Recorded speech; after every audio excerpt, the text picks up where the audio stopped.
जो India based criminal हैं वो लोग कोई बहुत ज़्यादा पढ़े लिखे लोग नहीं हैं, लेकिन all of them are good story teller. किसी ने आधार कार्ड अपना लॉक कर रखा है, लॉक मेरे को पता नहीं है, मुझे भी नहीं पता था, मैं खुद साइबर क्राइम देख रहा हूँ। जामताड़ा और मेवात ये 2 हॉट सेंटर हैं, एक सीरीज़ भी आ गई है, लेकिन आज इंडिया में ऐसे 15-20 हब हैं। अगर आपको साइबर फ्रॉड हो रहा है 1930 में कॉल करें। अभी हमारे पास 55,000 से 60,000 कॉल आ रही हैं monthly. You get a message on your phone, you click on it, and before you know it, you have transferred some money from your account. You have just become the victim of cyber fraud. Or you get a video call, you answer it and allow your video camera to turn on. The next thing you know, you have become a victim of sextortion. In Delhi alone, police are now receiving 700 to 800 complaints of cyber crimes every day. Police say there has been an upsurge of such crimes in the last 1.5 years. Welcome to PTI show at 4 Parliament Street. Our guest today is Dr. Hemant Tiwari. A former physician, Dr. Tiwari is now fighting a different kind of disease in our society.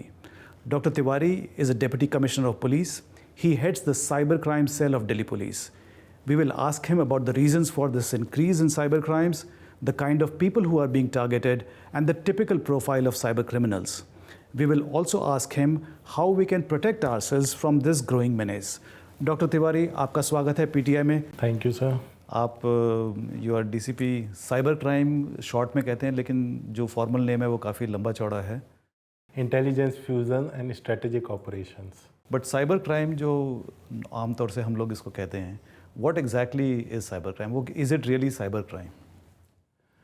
जो cyber crime जो सामान्यतः हो रहा है उसमें होता क्या है, जो पहले हमारे ट्रेडिशनल क्राइम थे, फाइनेंशियल क्राइम, जिसमें कोई चोरी कर लेता था, कोई हमको किसी बात पे चीट कर लेता था, अब वो सारी चीज़ें आ गई हैं वर्चुअल स्पेस में, साइबर स्पेस में।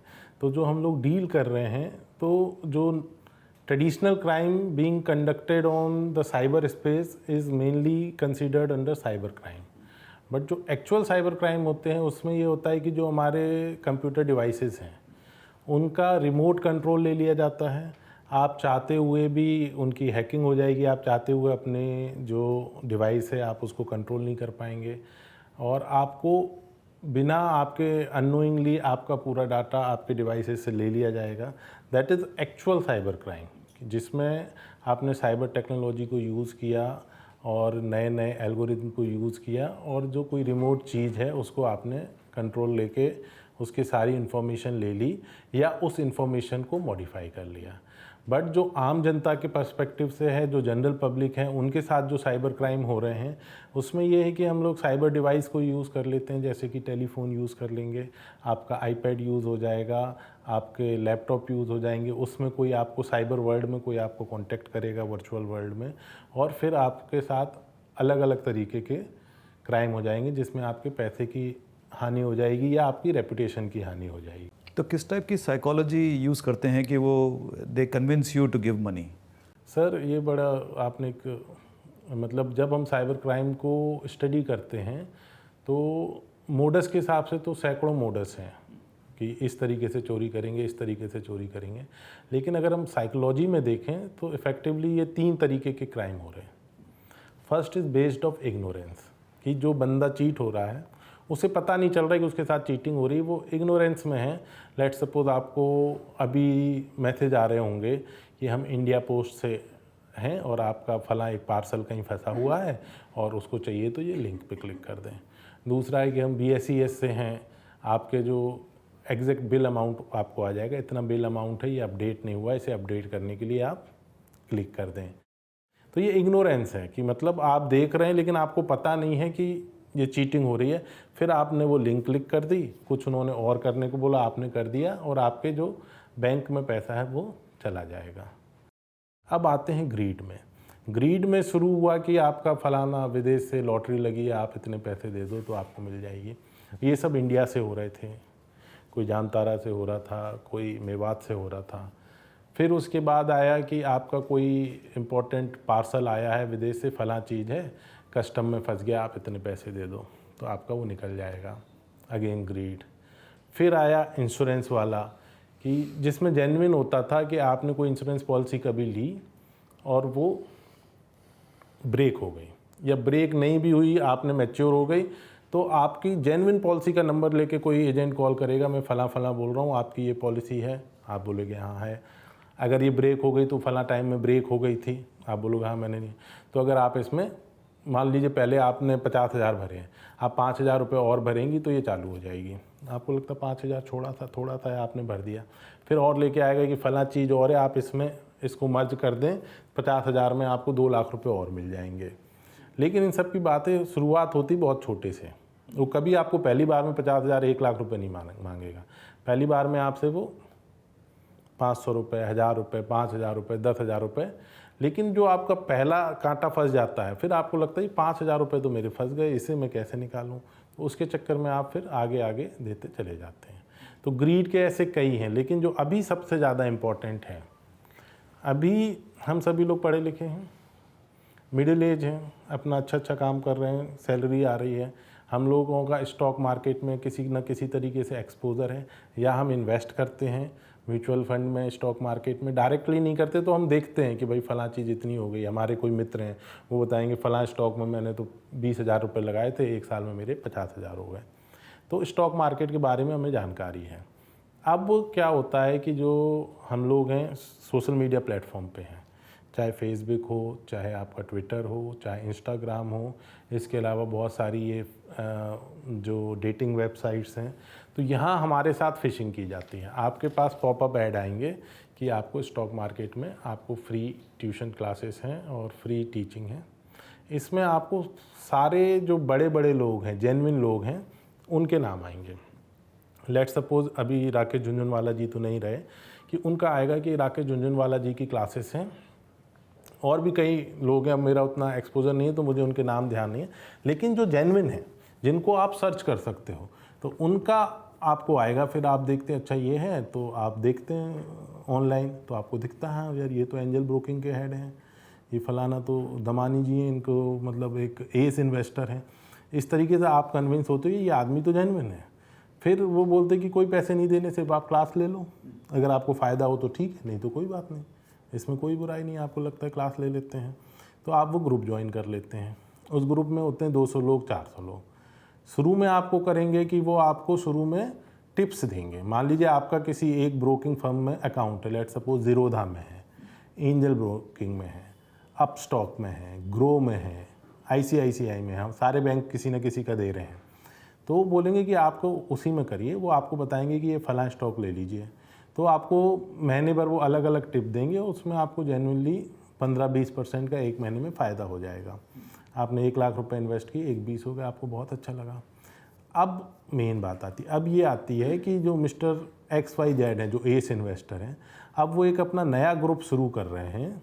3 महीने का ये क्लासेस है, और इसमें ये 3 महीने में आपको पैसे डबल होने के चांसेस हैं। ग्रुप किस पे बनाते हैं सर ये ग्रुप ऑनलाइन आपको व्हाट्सएप पे मिलेंगे, व्हाट्सएप, हाँ, टेलीग्राम। तो व्हाट्सएप पे जो ग्रुप आपने ज्वाइन किया, तो अब ये बोलते हैं ये तो एक कॉमन ग्रुप है जिसमें आप अपने उसमें कर रहे हैं। लेकिन अगर आपको अब प्राइम प्रोग्राम जाना है, तो वो बोलते हैं इंस्टीट्यूशनल इन्वेस्टमेंट का है, अब मैं आपको एक नया लिंक दे रहा हूँ, अब आपका नया ग्रुप बनेगा, जो बाय एंड लार्ज टेलीग्राम में होता है, लेकिन आजकल व्हाट्सएप पे भी वो ग्रुप बना है। अब वहाँ जाते हैं तो अब बोलते हैं कि अब आपका जीरोधा में और अपस्टॉक में और इसमें नहीं होगा, अब आपको हमारे इंस्टीट्यूशन में एक अकाउंट खोलना पड़ेगा, ठीक है। तो फिर वो एक लिंक देते हैं, उस लिंक में जाके आप अपना अकाउंट खोलते हैं। उनका इंटरफेस आप देखेंगे जो आप जेन्युइन यूज़ कर रहे थे उससे भी बेटर रहता है, कि फला ये वो। लेकिन इसमें मतलब ये जो सबसे बड़ा रेड फ्लैग है कि आप जिसमें ऑलरेडी यूज़ कर रहे हैं उससे माइग्रेट करके वो एक नया लिंक देंगे, नए में करने को बोलेंगे, ठीक है। आप उसमें पहुंच गए। अब शुरुआत होगी कि थोड़े पैसे से, कि स्टेज 1 15,000 17,000 रुपये दे दीजिए, 25,000 रुपये दे दीजिए, आपने दे दिए, बढ़ के आपके 50,000 हो गए 3-4 दिन में। ये सब आपको वहाँ दिखता रहता है कि हमने ये किया, ये बढ़ गए। फिर शुरू में बोलते हैं आपको ज़रूरत है कि नहीं, वो खुद फोर्स करते हैं और आप भी थोड़े से सजग रहते हैं, तो बोलते हैं कहीं चीटिंग तो नहीं, मैं अपना पैसा निकाल लेता हूँ। तो आप बोलेंगे हाँ बिल्कुल आप निकालिए, उसमें एक विड्रॉ का बटन रहता है, आपने विड्रॉ किया, 20,000 रुपये निकाले, आपके निकल गए। अब आप बिल्कुल पक्की तरीके से चीट होने के लिए तैयार हैं। आपको पहले फ़ायदा हो गया, आपको यकीन हो गया कि पैसे वापस आ सकते हैं। अब वो आपको बोलेंगे फ़लाँ ये लगाइए, ये IPO हो रहा है, इसमें लगाइए। आप उसमें लगाते हैं, मान लीजिए आपके शुरू में 20, 25, 30 मतलब जिसकी जितनी कैपेसिटी है, जब तक आपकी सेविंग है तब तक आप करते, फिर आप बोलते कि मुझे पैसा वापस दे दो, ठीक है। 1-1.5 महीने में आपके पैसे ऐसे होंगे कि आप 10 रुपये लगाएंगे तो 25-30 रुपये हो जाते हैं। फिर बोलते हैं आप वापस दे दो, बोलेंगे कि सर आपके वापस तो मिलेंगे लेकिन इसमें ये है कि फला आपको GST देना पड़ेगा। तो आप बोलेंगे इसमें से काट लो, बोले नहीं हम लोग विदेश में भेज रहे हैं तो ऐसा नहीं हो सकता, आप ये दीजिए, तो आप GST दे देंगे। बीच में और कई ट्रिक होती है। लेट सपोज आपने कोई IPO अप्लाई किया कि मुझे 1 लॉट चाहिए, मान लीजिए 100 क्वांटिटी, तो बोलेंगे नहीं अब आपकी तो 500 क्वांटिटी हो गई, आपके 50 लाख रुपए फंसे हुए हैं और वो बोल रहा है कि आपके 100 की जगह 500 अलॉट हो गई आपको, आपने 100 के लिए मान लीजिए 10 लाख दिए थे, अब बोले 40 लाख और देना पड़ेंगे। आप बोलोगे नहीं मैंने तो अप्लाई नहीं किया, बोले सर यही रूल है, अगर आप नहीं देंगे तो जो आपके 50 लाख रुपए लगे हैं वो डूब जाएंगे।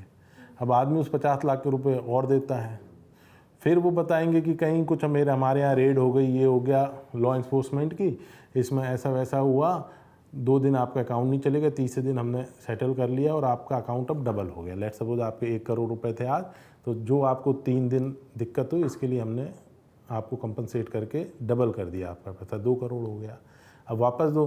तो 1 करोड़ का GST 18 लाख हो रहा था, 2 करोड़ का GST 36 लाख हो गया। पहली बात हो गई इग्नोरेंस, दूसरी हो गई ग्रीड, और तीसरा जो सबसे ज़्यादा इजी है या जो सबसे ज़्यादा होता है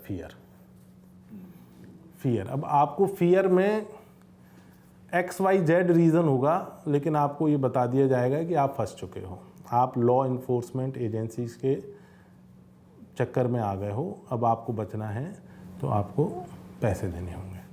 फियर में कई चीज़ें हैं, जो सबसे इजी शुरू में होता था जिसको हम लोग बोलते हैं सेक्सटॉर्शन, कि यूजुअली एक फ़ोन आता है, फ़ोन वीडियो कॉल होता है। अब वीडियो कॉल में इसमें थोड़ा सा साइबर क्राइम का एंगल होता है कि जो वीडियो कॉल में एक लिंक होती है, तो जैसे आप वीडियो कॉल क्लिक करते हैं तो वो लिंक से आपके जितने भी वो हैं कॉन्टैक्ट्स हैं और आपका जो फ़ोटो है मोबाइल में, वो सारे का एक्सेस उनके पास पहुंच जाता है जो कॉल कर रहा है। अब उधर से कोई ऐसे न्यूड गर्ल की फ़ोटो आ जाएगी, वो एक्चुअल में कोई न्यूड गर्ल नहीं होती, वो फ़ोटो होती है जो उन्होंने कहीं पॉर्न वेबसाइट से या सोशल मीडिया कहीं से वो उठाते हैं, और करके वो फ़ोन 1-8 मिनट में कट जाएगा, ठीक है। कुछ लोग होते विक्टिम बन के एक्चुअल में बात करने लगते, बताओ कौन है क्या है, बट ये 1-2 मिनट से ज़्यादा नहीं होता। उनका मेन मकसद होता है कि आपकी फ़ोटो आना, आपके जो कॉन्टैक्ट का वो आना, एक्सेस आना, और आपके फ़ोटोग्राफ का एक्सेस आना। फिर 10-15 मिनट बाद कोई फ़ोन करेगा दिल्ली पुलिस का बन के, हरियाणा पुलिस का बन के, पहले तो आपको फ़ोटो भेजेगा, वो जो न्यूड फ़ोटो आ रही थी वो और आपकी फ़ोटो मिला के, अगर आप कपड़े भी पहने हैं तो उसको एडिट करके बिना कपड़ों के कि भाई इतने पैसे दे दे नहीं तो तेरे सारे कॉन्टैक्ट में कर दूंगा। आदमी डर जाता है, नहीं करते, वो 2-4 कॉन्टैक्ट में कर देते हैं, तो फिर आपको लगता है इज्जत का डर होने लगता है। अगर आप मिडिल एज हो या थोड़े से बुजुर्ग हो तो आपको लगता है कि मेरे बच्चों के सामने, बहुओं के सामने, बेटियों के सामने क्या इज्जत रहेगी, और आदमी पैसे देता है। इसका मतलब वेरासिटी इतनी है कि नोएडा बेस्ड एक डॉक्टर साहब थे, काफ़ी सीनियर रेपुटेड, 6 करोड़ रुपए दिए उन्होंने, 6 करोड़। तो मतलब जिसकी जितनी कैपेसिटी है, तरीका है भाई, आगे आपने उसको ब्लॉक कर दिया, बात ख़त्म, आप बच गए। सभी लोग अलग अलग तरीके से, अभी एक और फ्रॉड चल रहा है कि एक लेटर आता है आपके पास ईमेल में, तो लेटर में ये होता है कि आपके पास ये लिखा हुआ आएगा कि हम IB डायरेक्टर से बोल रहे हैं, उसी में CBI डायरेक्टर का भी नाम होगा, दिल्ली पुलिस के कमिश्नर का भी नाम हो सकता है, मतलब कम से कम 25 लोगों की सील लगी होंगी कि आपके फ़लाने IP से आपने चाइल्ड पोर्नोग्राफी एक्सेस की है और आपके विरुद्ध कार्रवाई की जा रही है और आपके अरेस्ट किया जाएगा, तुरंत रिवर्ट करें। आज के समय पे क्या है कि हर बंदा किसी न किसी तरीके से पोर्नोग्राफिक साइट एक्सेस करता है, तो उसके मन में एक डाउट हो जाता है, यार मैंने वो एक्सेस की थी, कहीं उसमें तो कोई चाइल्ड पोर्नोग्राफी का इश्यू नहीं था, तो वो उसमें रिवर्ट करता है, और रिवर्ट करने से वो फंस जाते हैं। फिर वहाँ से लोग उनसे बोलना शुरू करते हैं कि भाई अब आपका ये बचना है तो 1 लाख रुपए दो, 2 लाख रुपए दो। जब तक आप देते रहते तब तक मांगते रहते, जिस दिन आपने बंद कर दिया उस दिन वो बंद हो गया। एक आइडिया दीजिए, कितना, how large is this fraud? आपके पास कितने सारे केसेस जो जितने भी हैं उसकी टोटल वैल्यू कितनी होगी? अभी जो इफ्सो है हमारी यूनिट है, जो हम इन्वेस्टिगेट कर रहे हैं, तो हमारे पास 2024 में ही लगभग 500 करोड़ से ज़्यादा के साइबर फ्रॉड के मैटर हैं सिर्फ हमारी यूनिट में। हम 50 लाख से ऊपर का इन्वेस्टिगेट करते हैं।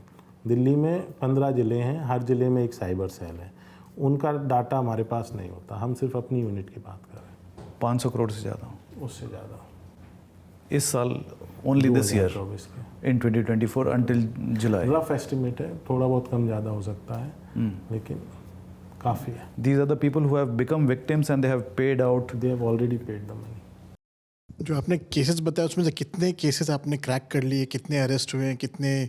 नहीं, अभी तक हमने इस साल अराउंड 180 के अराउंड अरेस्ट किए हैं, लेकिन इन केसेस की आपको एक क्रोनोलॉजी समझने की वो मतलब क्रोनोलॉजी तो नहीं, जो टेक्निकल इनका वो है, इसमें अलग अलग वर्टिकल हैं। This is going on like a proper organised industry, ये रैंडम नहीं है।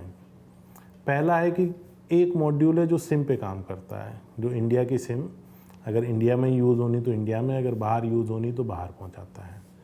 एक बहुत बड़ा मॉड्यूल है जो कि अकाउंट पे काम करता है। फिर तीसरा मॉड्यूल है जो आपको कांटेक्ट करेगा और जो आपसे चीटिंग करेगा, और एक चौथा आदमी है जो इन सब का बॉस है, जो पिक्चर में नहीं है। तो आप ये समझिए, जो सिम प्रोवाइड कर रहा है, जो अकाउंट दे रहा है, और जो आपको चीट कर रहा है, मोटे माटे ये तीनों आदमी विक्टिम है। ये तीनों विक्टिम है। जो आपको चीट भी कर रहा है, जिससे आप फ़ोन पे बात कर रहे हो, जो आपको फ़ोन करके बोल रहा है कि ये हो गया, वो भी विक्टिम है। अगर जो इंडिया से अभी साउथ ईस्ट एशिया में बेस्ड है, कंबोडिया में और ताइवान में ये फ्रॉड, तो वहाँ क्या हो रहा है कि हमारे बच्चों को विदेश में जॉब करने के नाम पे ले जा रहे हैं, और वहाँ पे उनकी पूरा इंटरव्यू होता है, उसके बाद उनको 1 साल का कॉन्ट्रैक्ट देते हैं। कॉन्ट्रैक्ट के बाद उनको एक कैंपस में ले जाते हैं, वहीं रहना, वहीं खाना है। अब उनसे ये काम कराया जाता है। This is otherwise known as cyber slavery. अभी आपने देखा होगा NIA ने काफ़ी काम किया, कई लोगों को अरेस्ट किया है। तो जो बंदा आपको फ़ोन कर रहा है, जो आपको अप्रोच कर रहा है, वो भी विक्टिम है, क्योंकि उसके पास कोई चारा नहीं है वहाँ से वापस आने का। अब जो अकाउंट होल्डर्स हैं, तो जो अकाउंट होल्डर हैं सारे म्यूल हैं, कि कोई मज़दूर है, उसको बोल दिया कि आपको सरकार के ये मिलेंगी, सुविधाएं मिलेंगी, या अभी गवर्नमेंट बहुत सारी स्कीम्स लेके आ रही हैं कि फ़लानी स्कीम का आपको पैसा मिल जाएगा, या जो किसान निधि है वो आपको मिल जाएगी। तो उसके अकाउंट खोलने के लिए उन्होंने उनका पैन कार्ड ले लिया, नहीं है तो बनवा दिया, उनका आधार कार्ड ले लिया, उनका अकाउंट खुलवा लिया, और उनको एक एड्रेस पे, रेंट एड्रेस पे बना के उसका एक करेंट अकाउंट खुलवा दिया, उसके नाम की फर्म बन गई। उसे पता ही नहीं है उसे क्या मिला, अधिकतम 500 रुपये, 1000 रुपये। वो किस बात के? वो इस बात के कि भाई वो एक दिन मजदूरी करता तो उसको 400 रुपये मिलते। अभी बैंक में अकाउंट खुलवाने जाएंगे तो एक दिन उसका ख़राब होगा तो बोलेंगे तुम्हारी मजदूरी हम दे देते हैं, इसके अलावा उसे और कोई पैसा नहीं मिलता।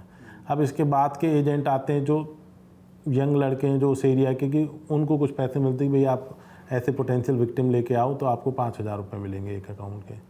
उनके ऊपर होता है एक जो थोड़ा सा ऑर्गेनाइजेशन में और बड़ा आदमी होता है, वो उसके अंदर ऐसे जो टॉट हैं, 8-10 टॉट होते हैं, तो वो इनको देता है। अल्टीमेटली ये बाहर कैसे जाते हैं, ये किसी के कांटेक्ट में, इनको टेलीग्राम में या व्हाट्सएप में कांटेक्ट आता है कि भाई हमारी एक गेमिंग कंपनी है, हमारी फलाना कंपनी है, हमको इंडियन अकाउंट्स चाहिए, आप अकाउंट्स हमें प्रोवाइड कराएंगे। पर अकाउंट के अलग अलग रेट हैं। सेविंग्स अकाउंट का 10,000 15,000 है, करेंट अकाउंट का 1 लाख रुपए तक है। तो जब आपने 8-10 अकाउंट कर लिए, आपको पैसे मिल जाते हैं आपके अकाउंट में, और वो अकाउंट चले जाते हैं यूजुअली बाहर, दुबई जाते हैं, कहीं और भी जा सकते हैं, लेकिन ज़्यादातर जो हमारे पास आ रहा है दुबई जाने का आ रहा है। और जो आपको पैसे मिले, मान लीजिए आपने 10 अकाउंट भेजे, आप एजेंट है, 1 लाख या 2 लाख मिले, तो वो भी आपको क्लीन नहीं मिले, वो ऐसे किसी बंदे को चीट करके उससे 2 लाख रुपए आपके अकाउंट में डलवा दिए, तो आप एक्यूज बन गए उस फ्रॉड के। और जो मैंने अभी बताया था कि आप जो उसमें होते हैं इन्वेस्टमेंट फ्रॉड में, एक आपको शुरू में एनफोर्स करते कि आप अपना पैसा वापस ले लो, तो जो आप पैसा वापस लेते हैं वो भी इसी तरीके किसी का चीट किया हुआ पैसा होता है। तो आप तो विक्टिम बन गए, अपने 25-50 लाख रुपए आपने गंवा दिए, प्लस आप किसी केस के एक्यूज भी बन गए जिस केस में आपको डायरेक्ट पैसा मिला है। तो फिर वो भी पुलिस आपके पास आती है, बोलते अरे आप तो एक्यूज हो। तो ये एक बड़े लेवल पे ये अकाउंट का गेम चल रहा है।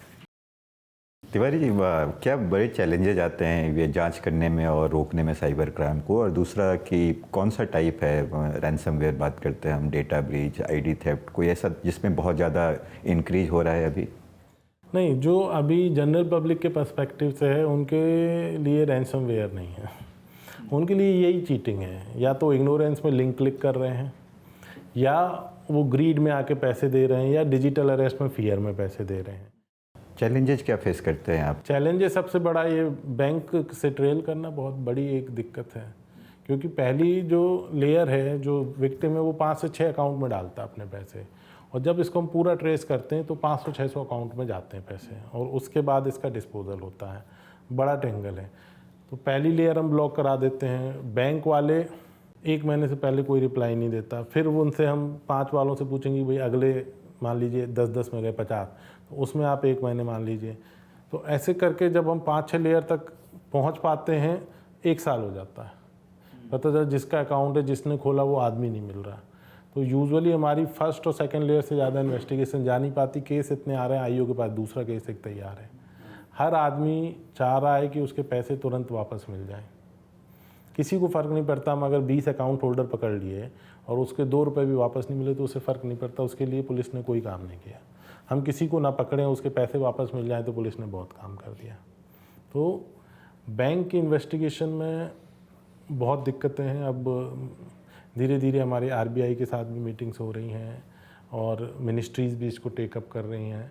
तो आई थिंक कुछ समय में कुछ ऐसा मैकेनिज़्म निकलेगा कि ये थोड़ा सा स्मूथ हो जाएगा।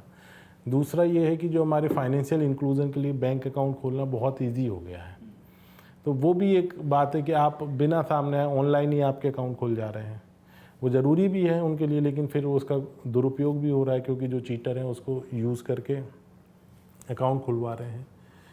तीसरा ये है कि जो सिम है, तो किसी के नाम पे भी सिम मिल जा रही हैं, और एक एक आदमी 50-50, 100-100 सिम लेके जा रहा है। अभी ट्राई ने किया है कि एक आधार कार्ड पे 9 से ज़्यादा सिम नहीं हो सकती। तो और भी स्ट्रिंजेंट मेजर की ज़रूरत है। डबल वे में है, एक तो जनरल पब्लिक के लिए इंक्लूजन भी लाना है, मतलब जो निचला तबका है, सरकार उसके लिए प्रयास कर रही है कि वो किसी चीज़ में पीछे ना रह जाए, और दूसरा जो इस तरीके के फ्रॉड हो रहे हैं उसको भी रोकना है। सर, एक बहुत इंपॉर्टेंट सवाल है, बिकॉज काफ़ी दिनों से इस बारे में चीज़ें भी डिस्कस हो रही हैं और केसेस भी आए हैं। जैसे आपको याद होगा स्कूल्स को थ्रेट आए, तो इंटरनेशनल क्रिमिनल्स को डील कैसे करते हैं? जैसे स्कूल्स को थ्रेट आया, उसमें डोमेन आता है, वो रशिया का डोमेन आ रहा है, या फॉरेन बेस्ड डोमेन से मेल किया जा रहा है, थ्रेट आ रहा है, तो इस तरह के केसेस को आपको डील कैसे करते हैं सर आप लोग, इंटरनेशनल क्रिमिनल्स को खासतौर पर? ये भी एक बहुत बड़ा वो है कि हमारे अल्टीमेटली जो नॉर्मल फ्रॉड भी हैं, एक टाइम के बाद पैसा बाहर चला जाता है, या जो लोग कांटेक्ट कर रहे हैं वो बाहर से कांटेक्ट कर रहे हैं, तो उनसे डील करने का जो ट्रेडिशनल तरीका है अभी वही तरीका यूज़ कर रहे हैं। साइबर क्राइम में कोई बाउंड्री नहीं है, कोई कहीं से भी बैठ के किसी को भी चीट कर सकता है। लेकिन अगर उसमें हम दूसरे देश से मदद चाहते हैं तो जो पुराने हमारे ट्रेडिशनल तरीके हैं एक्स्ट्राडिशन के, उन्हीं को अप्लाई करना है। तो अगर हम पहले तो अगर किसी दूसरे देश से कांटेक्ट करना है तो एक हाई लेवल कमेटी है जिसमें एचएस साहब हेड हैं और एक और सेक्रेटरी साहब होते हैं, तो उनसे अप्रूवल लेना होता है। तो इस अप्रूवल में भी 1-2 महीने लगते हैं। उसके बाद अगर हम भेज भी देते हैं तो सालों तक कोई जवाब नहीं आता। ये बाहर दूसरे देशों में भी होता है ये साइबर फ्रॉड इतना, या इंडिया में बहुत ज़्यादा हो रहा है? बाहर भी हो रहा है। जैसे अभी हम लोग बोल रहे हैं कि हम कंबोडिया से हमारे लोग को चीट कर रहे हैं, तो शुरू में या अभी भी इंडिया में बैठ के लोग यूएस वालों को, कनाडा वालों को, जिसको टेक फ्रॉड बोलते हैं, जो अदर सॉफ्ट मतलब भाषा में कॉल सेंटर जाना जाता है, तो इंडियंस वहाँ पे चीट कर रहे थे। अब ये रिवर्स हो गया कि अब जो दूसरे देशों में लोग हैं वो बैठ के इंडियंस को चीट कर रहे हैं। साइबर क्राइम पूरी दुनिया के लिए एक समस्या है, और इस पे आज नहीं तो कल कोई ना कोई ऐसा मैकेनिज्म आएगा कि इंटरनेशनल जो कोऑर्डिनेशन है उसको और बेहतर किया जाएगा, और चीज़ें ईजी होनी चाहिए कि अगर हमें किसी दूसरे देश की किसी की जानकारी चाहिए है तो वो आसानी से मिले। उसके लिए जो पहले ट्रेडिशनल था, जो गैंगस्टर के लिए हम लोग तरीका यूज़ करते थे, अभी वही तरीके हैं। अभी नए कोई तरीके ऐसे नहीं आए कि इसको थोड़ा इजी करके, मतलब इसे एक अलग सेगमेंट ऑफ क्राइम मान के इसमें जानकारियां जल्दी से साझा हों, और ताकि जो कल्प्रिट हैं उन्हें पकड़ा जा सकता है। सर आपने बात की कि कैसे लोगों को चीट किया जाता है, इंट्रैपमेंट, ग्रीड और इन सब चीज़ों में, लेकिन आपकी एडवाइस क्या होगी कॉमन मैन के लिए to guard themselves against cyber crimes? सबसे बड़ी तो एडवाइस ये है कि जो नए बच्चे भी हैं या जो प्रोफेशनल भी हैं, कि आपको अगर अनजान लोग आपको रीच आउट कर रहे हैं तो उनसे बचें, अनलेस आपका काम ही ऐसा है कि आपको पब्लिक डोमेन में सभी से मिलना है। अदरवाइज़ जो अनजान लोग आपको रीच आउट कर रहे हैं स्ट्रिक्टली कोई स्कीम के साथ, स्ट्रिक्टली कि कोई आपको चीज़ दे के आपको ज़्यादा पैसा बना देंगे, उनसे बिल्कुल बचें। जैसे पहले कहते थे कि there are no free lunches, ऐसा कोई तरीका नहीं है कि आपके 2 महीने में 3 महीने में पैसे डबल हो जाएं, और अगर हो रहे होते तो जो आपके करा रहा है वो अपने कर लेता, तो ये हो ही नहीं सकता। अगर आपको शेयर मार्केट में डीलिंग करनी है तो आपके जो ट्रेडिशनल अकाउंट है आप उसमें करिए। कोई सलाह देता है कि फ़लाना शेयर ले लो, भाई आप अपने जो ट्रेडिशनल आप जो अपना अकाउंट यूज़ कर रहे हैं पहले से, जो आपने अपना खोल रखा है, आप उसी में ख़रीद लो वो शेयर। आपको क्यों जाना है कोई नए अकाउंट में इंस्टीट्यूशनल उसके लिए। दूसरा, जो अभी तो हम चीटिंग पे ज़्यादा फोकस थे, लेकिन जो यंग जनरेशन है उसमें जो फ्रॉड हो रहे हैं, उसमें फ्रॉड होता है कि कोई आपको प्रोफाइल आपसे फ्रेंडशिप करती है, तो वो लड़का लड़की कोई भी होता है, यूजुअली वो एक फ्रॉडस्टर है। जो प्रोफाइल है उसमें आप अगर विक्टिम लड़का है तो आपको एक सुंदर लड़की की फ़ोटो मिलेगी, विक्टिम अगर लड़की है तो कोई विदेशी हैंडसम लड़के की फ़ोटो होगी, लेकिन वो पीछे बैठा कोई आदमी फ्रॉडस्टर है। वो पहले आपको बिफ्रेंड करेगा, आपसे पूरी बात होगी 1 महीने 2 महीने, फिर इसके बाद चीटिंग का अलग अलग तरीका है। अगर विक्टिम लड़की हुई तो उससे उसके थोड़े से वैसे फ़ोटो मंगाएगा, फिर उन फ़ोटो के आधार पर उसको थ्रेटन करेगा, एक्सटॉर्ट करेगा। अगर वैसा है तो एक ये होता है कि मैं आपको बहुत पसंद करता हूँ, मैं आपके लिए फला गिफ्ट भेज रहा हूँ, वो गिफ्ट आएगा, फिर वही बात शुरू हो जाएगी कि गिफ्ट कस्टम में फंस गया। तीसरा ये होता है कि मैं आपसे मिलने आ रही हूँ, ठीक है, और मिलने आ रही हूँ तो पता चला मैं कस्टम में आपके लिए गिफ्ट लेके आई थी या फलाना सोना लेके आई थी, फंस गए। कोई कस्टम का अधिकारी बात करेगा, बहुत छोटा अमाउंट 20-25 हज़ार रुपये मांगेगा, आप दे देंगे कि ठीक है वो मेरे से मिलने आ रही है। यहाँ से शुरुआत होती है। फिर अलग अलग तरीके से जो हमारी मैट्रिमोनियल साइट्स हैं उसमें भी पूरे फ्रॉडस्टर भरे हुए हैं। तो सलाह ये, जब तक आप किसी को मिल के फिजिकली वेरीफाई ना कर लें तब तक किसी से कोई इमोशनल डिपेंडेंस ना बनाएं। जस्ट, और जिसको आपने देखा नहीं, जिसको आपने परखा नहीं, उसको पैसे तो देने ही नहीं किसी भी काम के लिए। मैट्रिमोनियल साइट में कैसे करते हैं फ्रॉड? मैट्रिमोनियल साइट में आपके पास यूजुअली जो री मैरिज वाले हैं या जिनकी मिडिल एज वाले हैं उनको कांटेक्ट करते हैं। लेट्स सपोज मैं एक मिडिल एज लड़का हूँ, मेरी या तो शादी नहीं हुई या शादी होकर डाइवोर्स हुई, मुझे दोबारा शादी करनी है, तो मुझे कोई यूजुअली फॉरेन बेस्ड लड़की मिलेगी, मतलब लड़की की प्रोफाइल है, वो जो पीछे आदमी है वो एक चीटर है, वो मिलेगी, हमसे बात करेंगे, वो बताएगी मैं बहुत अच्छी सेटल हूँ, फलाना जॉब कर रही हूँ, ये है वो है, ठीक है। उसके बाद फिर बात होते होते फिर बताएगी कि हमारी कंपनी फलानी चीज़ एक मैन्युफैक्चर करती है, तो उसका जो रॉ मटेरियल है वो आपको उत्तराखंड में मिलेगा या तमिलनाडु में मिलेगा, ठीक है। अब हम लोग दिल्ली में तो हमारे पास यहीं के केस आते हैं, तो वो वहाँ से आप ख़रीद लीजिए, वहाँ आपको 1 रुपये मिलेगा, हमारी कंपनी 2.5 रुपये में प्रोक्योर करेगी। इस तरीके से आप गए तो पहले जाके एक बार सैंपल भेज दीजिए।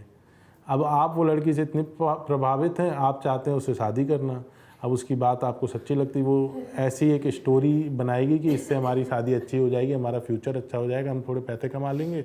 पैसे तो कोई और ही कमा रहा है, तो अगर आप ही भेज दो, तो आप वहाँ जाके पहले सैंपल भेजेंगे तो सैंपल में बोलेगा हाँ आपका बहुत अच्छा, हम 50 किलो लेंगे या जो भी अमाउंट है, और हो सकता है आपको थोड़ा एडवांस भी भेज दें। मान लीजिए उस पूरे की कॉस्ट 50 लाख है तो आपको 2 लाख 5 लाख एडवांस भी आ जाए।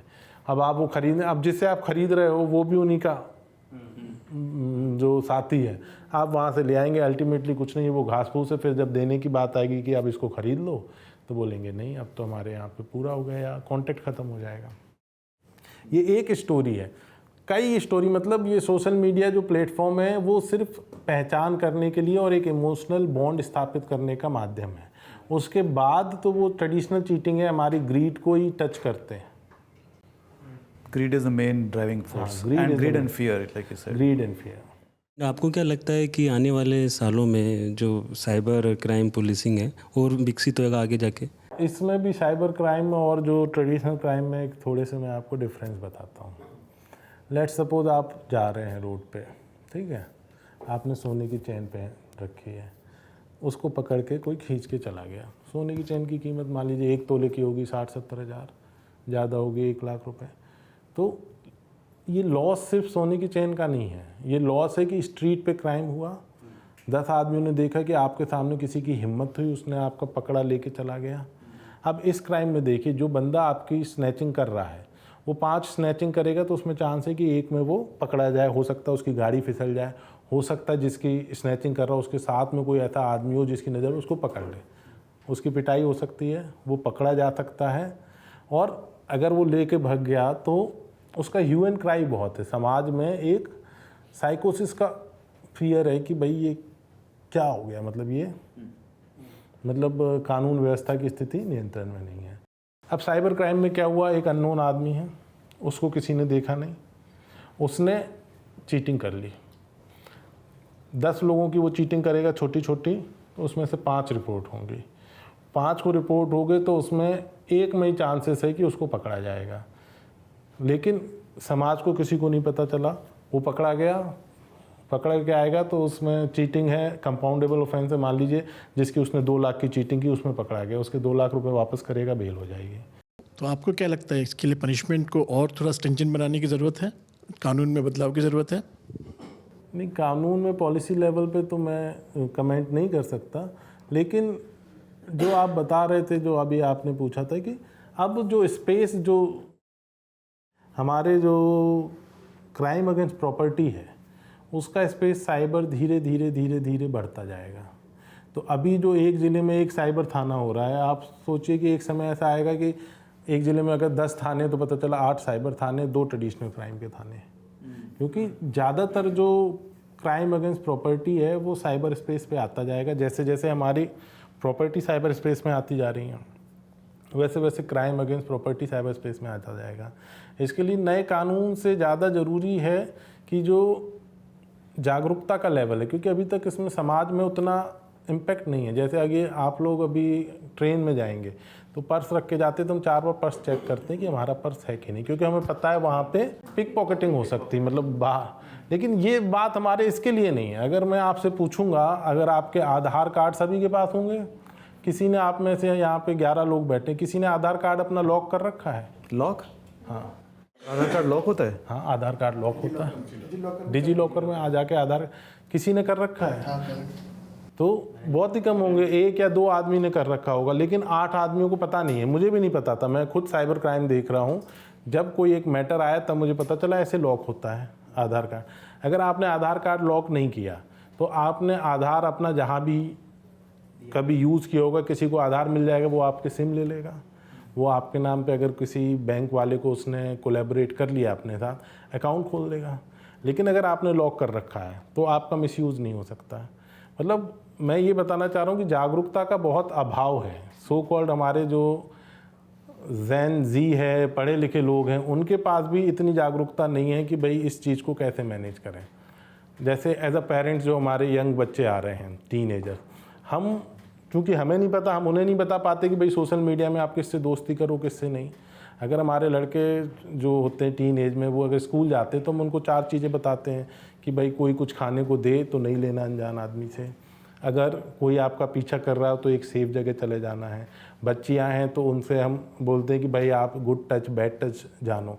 लेकिन क्या हम साइबर हाइजीन के बारे में कुछ भी अपने बच्चों को बताते हैं?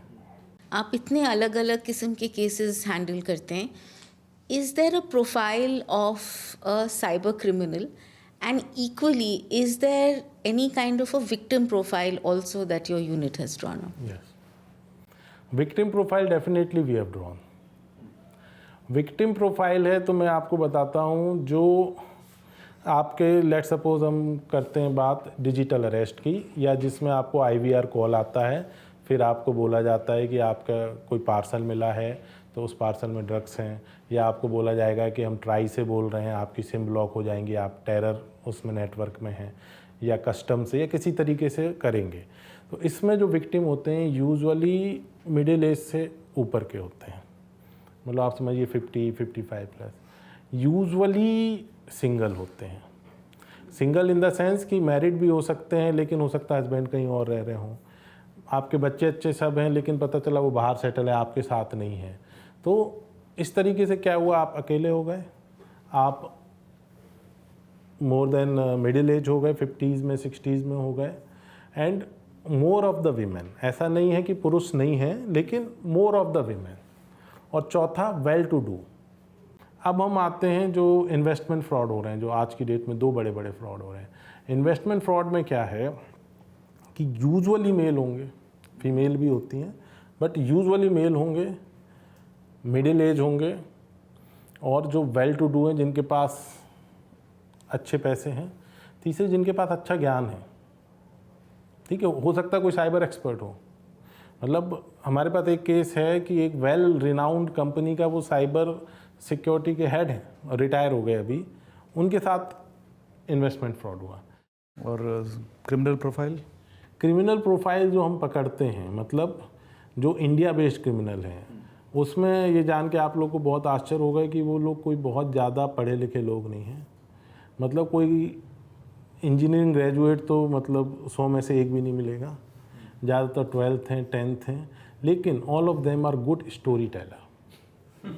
हाँ, दिस इज़ अ फैक्ट कि they are very good story teller, कि वो आपको ऐसे बात करेंगे कि आप उनको यकीन करोगे। ये हर किसी के बात मतलब बस में ये बात नहीं है, लेकिन they are very good story teller. आप आके देखोगे तो बिल्कुल ही वो गरीब जैसे होते हैं और बिल्ड भी इनका वैसा है, लेकिन जब वो बात करते हैं किसी से फ़ोन पे अपने विक्टिम से, बिल्कुल बिल्कुल घरेलू में हो जाएंगे। आप बोलोगे मेरे को तो पहले भी ऐसा हुआ, कोई बात नहीं माता जी मैं ऐसा करता हूँ, कोई बात नहीं अंकल हम इसको ऐसा कर लेंगे, इस बार तो मैं जो आपको वहाँ लॉस हुआ वो भी हम यहाँ से पूरा करा देंगे। तो वो आपको बिल्कुल अपने इमोशनल उसमें जकड़ लेते हैं और आप उन पे भरोसा करने लगते हैं। सर आपने सोशल मीडिया की बात की, हमने देखा है कि चीप फेक्स और डीप फेक्स दोनों का उपयोग करके मिस इन्फॉर्मेशन भी फैलाया जा रहा है और फिनेंशियल फ्रॉड्स भी काफ़ी हो रहे हैं। हमारी खुद की फैक्ट चेकिंग यूनिट है पीटीआई फैक्ट चेक, जिस पे हमने करीबन पिछले 2 महीने में करीबन 30 से 35 ऐसी स्टोरीज़ की हैं, फैक्ट चेक स्टोरी की हैं, जहाँ पे बड़े बड़े इंडस्ट्रियलिस्ट, स्पोर्ट्स पर्सन, बड़े एक्टर एक्ट्रेस का और बड़े एंकर्स का फ़ोटो, उनकी वीडियोज़, उनके वॉइस में, उनके ही एक्सप्रेशन के साथ उनकी वॉइस में लोगों को ऐसा कन्विंस किया जा रहा है और लोग पैसे दे रहे हैं उस पर। ऐसी स्टोरी बहुत सारी आई हैं। तो जब हमने इन्वेस्टिगेशन किया तो कई सारे ऐप्स के थ्रू होता हुआ दिखा जिसका बेस आउट ऑफ कंट्री है। तो ऐसे केसेस को पकड़ने के लिए आप अपनी टीम को कैसे ट्रेन करते हैं और ऐसे केसेस को फिर आप डील कैसे करते हैं ऐसे केसेस? अब इसमें एक बात आप समझिए, अब आपने फैक्ट चेक किया, इसमें कोई भी ये ऑडियो विजुअल इंटरव्यू नहीं है, उसमें एक कहानी लिखी हुई है। कहानी एक इसमें अभी जो ये अनंत अंबानी की शादी, उनका भी एक अभी इंटरव्यू ऐसे ही आया था, सब फेक था। अभी उसमें हाई कोर्ट ने ऑर्डर देके उस इंटरव्यू को अलग, और ये आते ऐड फॉर्म में है, ठीक है। तो उसमें होगा क्या कि जो वेल रिनाउंड आदमी है उससे आपका मतलब ये हेडिंग ऐसी आएगी कि इन दोनों की आपस में लड़ाई हो गई। तो फिर वो आप देखते मतलब एक कैची हेडलाइन आप फिर पढ़ना, मैंने खुद वो पढ़ा था, मतलब इसी तरीके क्या हुई।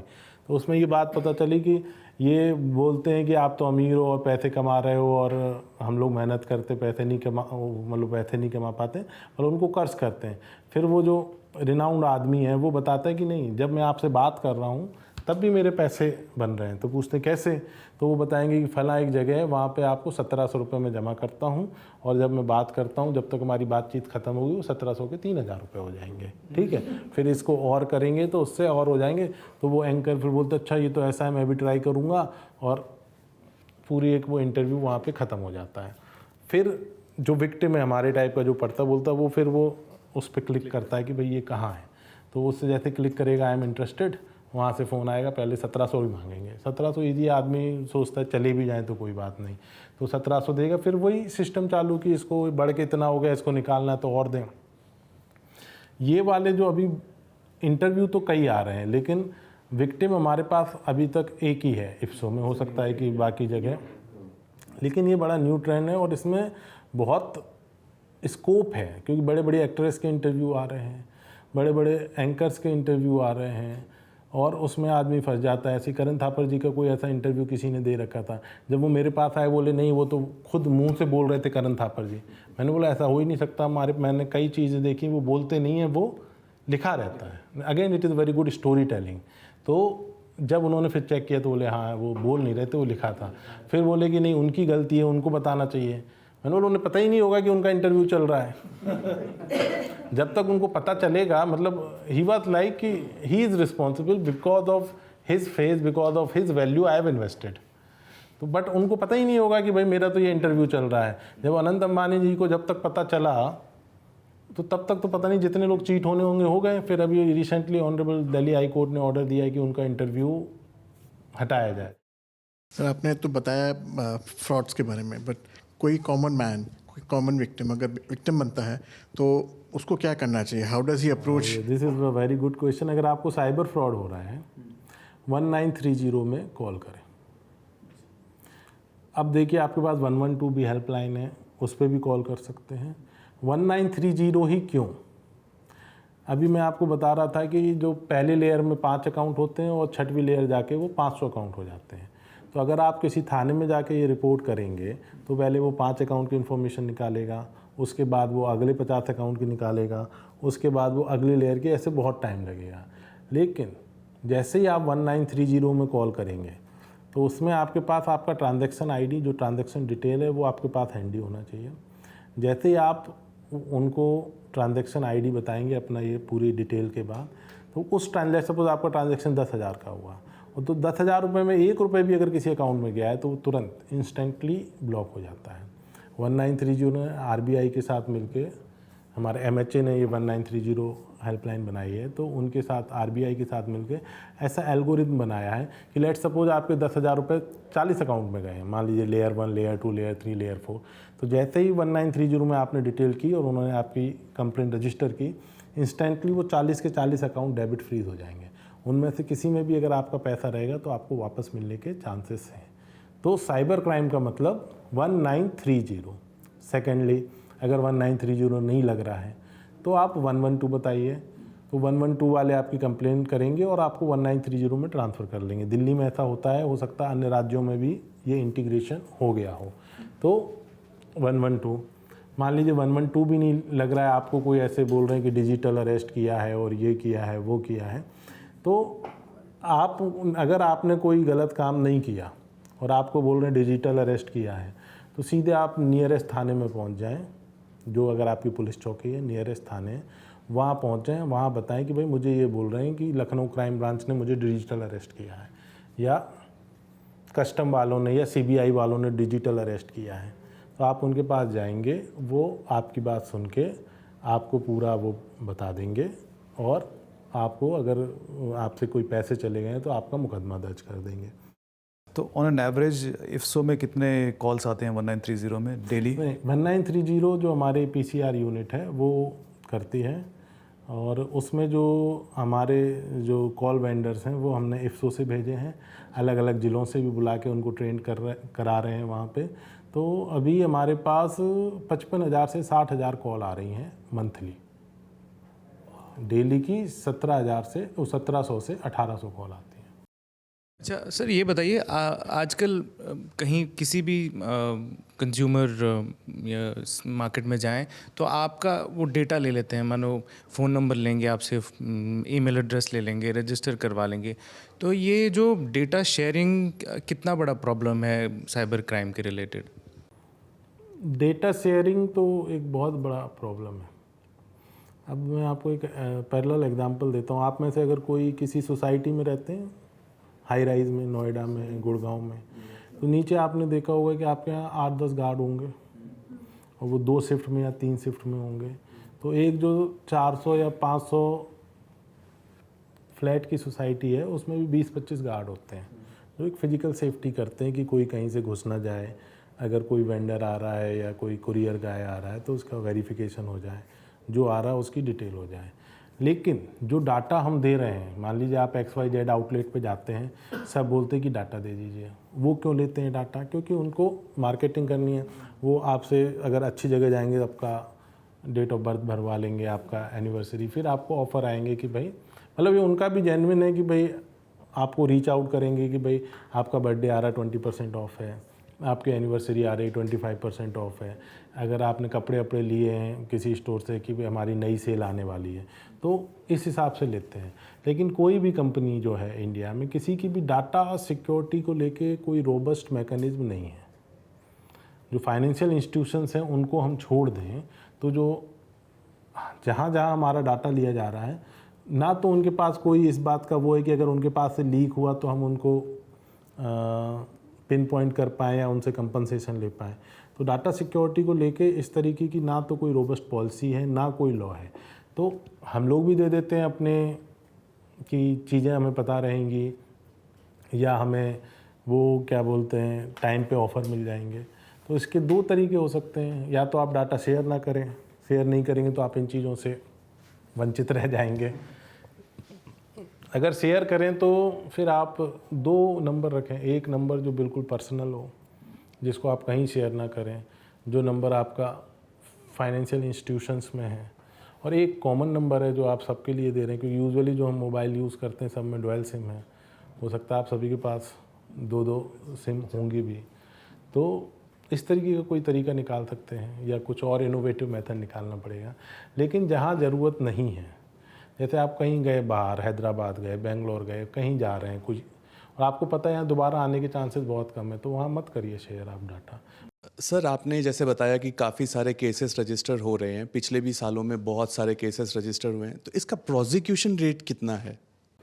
प्रोसिक्यूशन रेट देखिए, साइबर क्राइम अभी एक नई विधा के रूप में आ रहा है, जो एकदम से बम्बार्डिंग हुई है वो पिछले 1.5-2 साल में बहुत हुई है।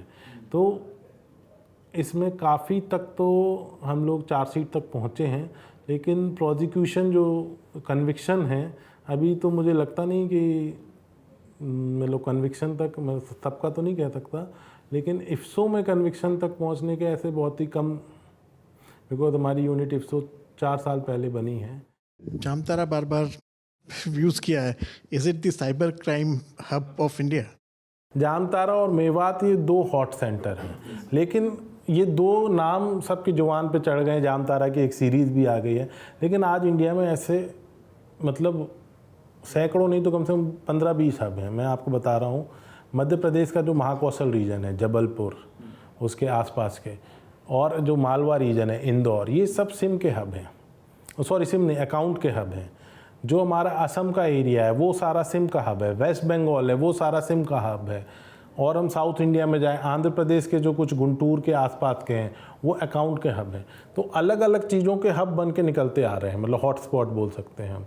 दिल्ली के भी जो पर्टिकुलर कुछ कुछ एरिया हैं, तो जो कुछ सिम के लिए बड़े वो हैं, और कुछ ऐसे एरिया हैं कि ना वहाँ अकाउंट मतलब ओपन हो रहे हैं ना सिम, लेकिन वहाँ के पर्टिकुलर ATM से पैसे विड्रॉ हो रहे हैं। मतलब आप सोचिए, अकाउंट आपने खुलवा लिया आंध्र प्रदेश में, लेकिन 1-2 पर्टिकुलर ATM वहीं से पैसे विड्रॉ हो रहे हैं। तो अलग अलग सेगमेंट के अलग अलग हॉटस्पॉट्स हैं। क्योंकि जामतारा और मेवात का नाम एक मतलब शुरू में ये आया था तो जुबान पे आ जाता है। तिवारी जी, आप का करियर बहुत इंटरेस्टिंग रहा है। आप डॉक्टर थे, बड़ा हिंदूराव में आपने प्रैक्टिस भी किया था, और तो वहाँ से आप सिविल सर्विसेज में आ गए, IPS में आ गए, और अब आप साइबर सेल हेड कर रहे हैं। तो is there any similarity between the two professions, या एकदम बिल्कुल नई चीज़ सीखनी पड़ी आपको? जो हमारा मेडिकल प्रोफेशन था, in that I was at very junior level, junior residents are there. तो वहाँ हमारा ज़्यादातर काम था इम्प्लीमेंट करना। हमारे कंसल्टेंट्स आते थे, वो हमको गाइड करते थे, हम उनको रिपोर्ट करते थे कि पेशेंट का ये है, और फिर वो गाइड करते थे ये ट्रीटमेंट देना है। There we were at the level of implementation. और फिर जब हम पुलिस में आए IPS बन के, और ये तो यहाँ हमारा जो लेवल है मोस्टली ऑफ जो वहाँ कंसल्टेंट का होता था, managerial level, that we have to guide our juniors कि आप इसको इस तरीके से इस काम को कर सकते हैं, या we have to take a broader view. जो बंदा इन्वेस्टिगेशन कर रहा है उसका एक केस के बारे में एक व्यू हो सकता है, लेकिन you being a supervisory officer आपके पास वैसे 10-20 केसेस हैं, तो आपको एक्सपीरियंस ज़्यादा वेरीड होता है, तो आप उसको ज़्यादा एक मतलब होल एक नज़रिया लेके उसको आप गाइड कर सकते हैं। तो ये थोड़ा अंतर है, लेकिन सिमिलरिटी ये है कि हार्ड वर्क वहाँ पे भी बहुत था, हार्ड वर्क यहाँ पे भी है। आप मेडिकल प्रोफेशन में अगर आप वो है सावधानी हटी, दुर्घटना घटी, या अगर आप पेशेंट को डील कर रहे हैं, हर चीज़ छोटी सी, लेट सपोज ब्लड ही आप लगा रहे हैं, सब चेक होके आ रहा है, लेकिन जो लास्ट फाइनल चेक है तो जो इम्प्लीमेंटिंग डॉक्टर है उसी को चेक करना है कि भाई बी पॉजिटिव है, पेशेंट का भी बी पॉजिटिव है, एक क्रॉस मैचिंग करेगा वहाँ पे। ये सब कुछ पहले हो चुका होगा लैब में, लेकिन फाइनल टेस्ट करके आपको करना है। कुछ भी गड़बड़ हुई तो उनका नाम बाद में आएगा, पहले चूँकि आप फर्स्ट लेयर ऑफ कॉन्टैक्ट है, पहले आपकी रिस्पॉन्सिबिलिटी आएगी। तो इसी तरीके से पुलिस में भी ये है कि रिस्पॉन्सिबिलिटी आपकी पूरी है, सजग आपको पूरा रहना पड़ेगा। There is no scope of कि आप थोड़े से भी मतलब सजगता में कमी नहीं कर सकते। एक आखिरी सवाल आपसे, आज की तारीख में अगर मेरे पैसे अगर फ्रॉड में खो जाते हैं तो what are the chances of getting it back? 0 to 10%? नहीं, इसमें डिपेंड्स कि आपके पैसे किस तरह से गए, किस तरीके से गए, आप कितने दिन बाद रिपोर्ट कर रहे हैं। इसमें मैं आपको सिंपल फंडा बताता हूँ। आपके पैसे अभी गए और आपने विद इन आवर 2 आवर 1930 में कर दिया, तो with in 24 hours fair chance होते हैं कि आपके पैसे मिल जाएं। मिलेंगे कैसे कि 24 आवर तक वो बैंकिंग सिस्टम में रहते हैं, तो आपको मिल जाते हैं। दूसरा है कि अगर आपके जो क्रिमिनल हैं इंडिया बेस्ड है, तो देयर आर फेयर चांसेस कि अगर पुलिस पीछे पड़ जाएगी तो उन्हें पकड़ लेगी, वहाँ से भी पैसे वापस मिल जाते हैं। दिक्कत होती है कि आपके क्रिमिनल अगर फॉरेन लैंड बेस्ड हैं, और वो चूँकि जो फॉरेन लैंड बेस्ड वाला क्राइम है वो महीनों चलता है, मतलब वो ऐसा नहीं आज आपको कांटेक्ट करके आज पैसे ले लेंगे, पहले कांटेक्ट करेंगे, फिर इंड्यूस करेंगे, फिर थोड़ा फिर थोड़ा फिर थोड़ा। तो इस तरीके जब तक आप बताओगे तो वो सिर्फ आप लास्ट ट्रांजैक्शन वाला बता पाओगे। तो अगर वो भी आपने लास्ट ट्रांजैक्शन के विद इन 24 आवर रिपोर्ट कर दिया तो चांस है वो रुक जाएगा। तो इस तरीके के जो केसेस हैं जो over a period of time चल रहे हैं, और जो एक्यूज्ड हैं या क्रिमिनल हैं फॉरेन बेस्ड हैं, तो वहाँ पैसा मिलना थोड़ा डिफ़िकल्ट हो जाता है। रीज़न बीइंग कि ऑलरेडी पैसा वो सारा निकाल के किसी तरीके से बाहर ले जा देते हैं। इस मोडस को आए हुए भी अभी 6-8 महीने हुए हैं। We are also working, maybe in another 6 months we will kind of complete the metrics and maybe we will try to catch hold of the actual culprits. In at least 2 of our cases we have identified them, but somehow they are outside. तो अगर जब उन्हें पकड़ेंगे तो पता चलेगा कि कैसे वो करते हैं। अभी हमारे पास इस बात का जवाब नहीं कि पैसा बाहर कैसे निकलता। मान लीजिए आपके 1 लाख रुपए 500 अकाउंट में चले गए, तो 500 अकाउंट से फिर वो कैसे 1 लाख कलेक्ट करके अपने पास वापस लेते हैं। तो धीरे धीरे इसके जब हम जड़ तक पहुँचेंगे तो कुछ और मतलब बेटर रिकवरी रेट है। बट अभी ऑल इंडिया साइबर क्राइम में रिकवरी रेट 15 to 20% है। In conclusion, you could say that if you become victim of a fraud, first of all, there has to be awareness that you have become victim. Create that awareness quickly and report it as quickly as possible to 1930. That is your advice. First is that prevention is better than cure. कि जितने ज़्यादा से ज़्यादा लोगों को हम aware कर पाएँ वो सबसे बेस्ट है। बट उसके बाद भी अगर साइबर क्राइम हो जाता है तो 19 मतलब कोई शर्माने वाली बात नहीं है, 1930 पे रिपोर्ट करें।